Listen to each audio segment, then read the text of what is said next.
A földkérdés. Nagyon jól tudja mindenki azt, hogy az elmúlt 20 évben eltűnt az ország vagyona. Az a vagyon, amiért önök, az önök szülei, nagyszülei dolgoztak, egy teljesen tönkrement, szétbombázott, szétlőtt, megszállt, kifosztott ország felépítése során, hiszen a magyar nemzet az itt élő emberek pénzéből épült fel a gazdaság, épültek üzemek, gyárak, ezek eltűntek, tisztelt Hölgyeim és Uraim, ezek el lettek privatizálva, ennek a folyamat már ez elindult a 80-as évek végén, de igazi, nagymértékű privatizáció nyilvánvalóan a rendszerváltás követő években történt. A magyar nemzet vagyonát teljesen eltüntette a regnáló hatalom, legyen ez akármelyik párt, hiszen a jelenlegi idézőjelbe tett két nagy párt közül már mindegyik volt hatalmon, ki többet, ki kevesebbet. De mindegyik haszonélvezője volt ennek a privatizációnak. Tehát gyakorlatilag mi maradt nekünk? Maradt a termőföld, és maradt a vízkészletünk, más semmi. És most a föld az a kérdés, amire sajnos idén, december 31-e után, tehát jövő január 1-től a külföldi tőke rá tudja tenni a kezét, ha nem lépünk valamit. És nem árulok el azzal a titkot, hogy ez a földkérdés, ha ide a külföldi tőke bejön és a külföldi ingatlan szerzése megvalósul, ez nem csak azokat a kisebb birtokokat, művelő családokat fogja érinteni, akik 5-10 hektáron dolgoznak, hanem igenis fogja érinteni a több száz hektáron gazdálkodókat is. És miért fogja érinteni?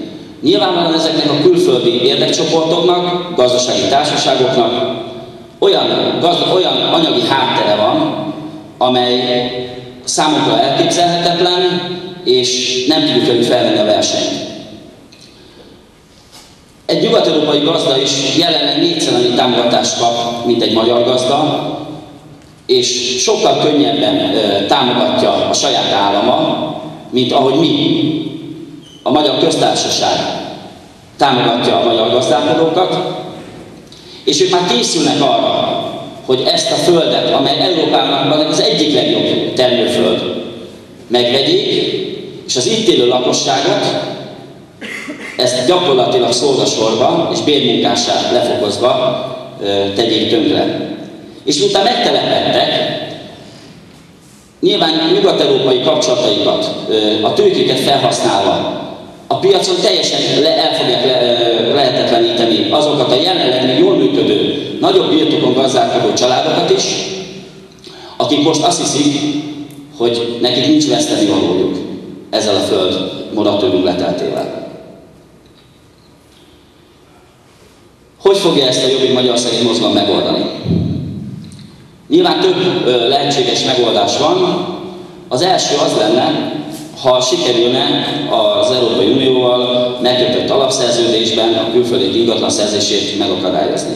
Nyilván erre van a legkisebb esély, de a Fidesz által közölt moratórium meghosszabbítás is egy teljesen kivitelezhetetlen zsákutca, hiszen ebben az országban, ahol több tízezer zsebszerződéssel itt állnak a határainkon, akár az osztrák, akár a német, akár a francia, akár a közel-keletről jövő körök, nem, nyilván nekik ebben beleszólások nincsen, de az osztrákoknak, a németeknek van, és ahhoz, hogy a moratórium meghosszabbításra kerüljön, minden egyes EU tagállam beleegyezése szükségeltetik.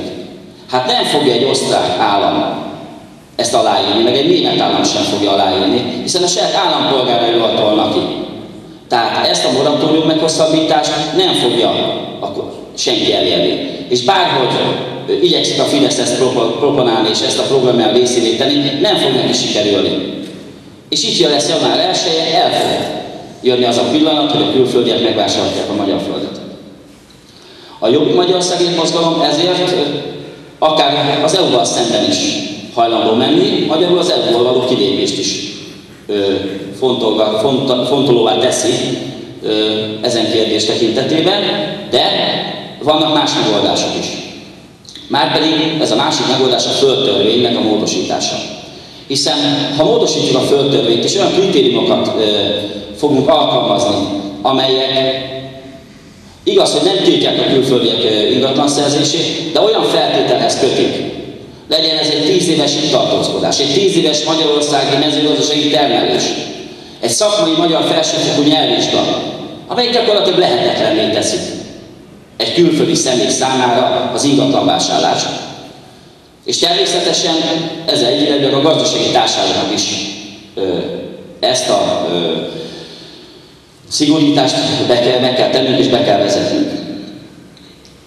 És mit fog tenni a Jobbik Magyarországért Mozgalom annak érdekében, hogy ez a mezőgazdaságot sikerül megakadályoznunk, ismét egy olyan pályára álljon, amely szolgálja a vidék, és ezen belül természetesen Békés megye 7-es választókerületben élő személyek érdekeit is. Egy olyan helyzet alakult ki jelenleg a magyar mezőgazdaságban, hogy egy nagy mértékű gabonatermelésen alapuló és kis hozzáadott munkát tartalmazó növénytermelés jellemző az országra, míg a nagyobb hozzáadott munkát és nagyobb hozzáadott értéket igénylő állattenyésztésünk teljesen elsorvadt. Látjuk minden napjainkban is, hogy ez mihez vezetett. Ahhoz vezetett, hogy gyakorlatilag a sertésállomány megszűnt, szarvasmarhállomány megszűnt, azok a családok, akik régen állattenyésztésből képesek voltak önmagukat eltartani és családjukat, ezek kiszorultak ebből a piacból, és miért szorultak ki?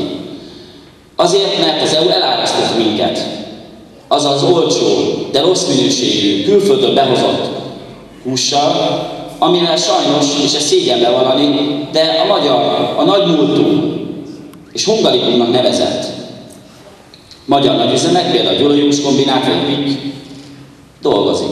Tehát nincs szükség már a magyar hús, a jó minőségű magyar húsra, hanem olcsón a rossz minőségű külföldi húst hozzuk be, és ezt dolgozzuk fel, és ezzel letetnek minket, amely nyilvánvalóan sem minőségében, sem állagában nem olyan, mint az általunk megszokott jó minőségű magyar termék.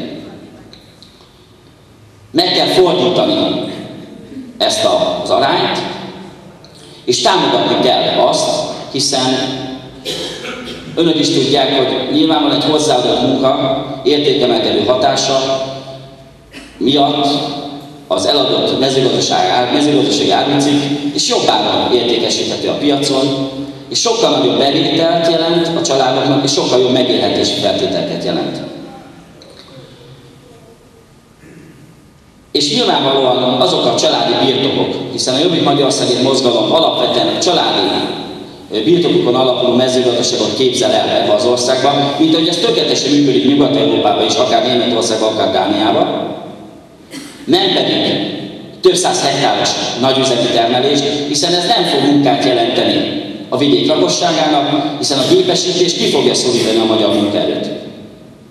Mi azt szeretnénk, hogyha a hozzáadott munkával értéket teremtő családi gazdaságokban történne a magyar mezőgazdaságnak a fejlesztése és fejlődése, ahol a hagyományos állattenyésztése, gyümölcstermelése, zöldségtermelése, tájspecifikus termelése, gyógynövénytermelése alapozva egy olyan megélhetést tudnánk biztosítani, és tudná ez a mezőgazdaság biztosítani a családoknak, amely megérné mindenkinek, az államnak is, és a lakosságnak is.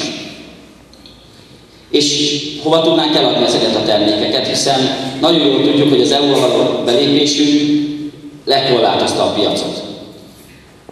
Míg Magyarország a piacon még 100%-át nyitotta meg az EU árucikkek előtt, mi ennek csak töredékét kaptuk viszont. Ezen is változtatni kell. De vannak új piacok is, tisztelt hölgyeim és uraim, amelyeket elvesztettünk egyszer, de vissza tudunk szerezni. Nagyon jól tudjuk azt, hogy évtizedekkel ezelőtt minden magyar árut el tudtunk adni az akkori Szovjetuniónak, a jelenlegi Oroszországnak, és vannak feltörekvő új piacok is.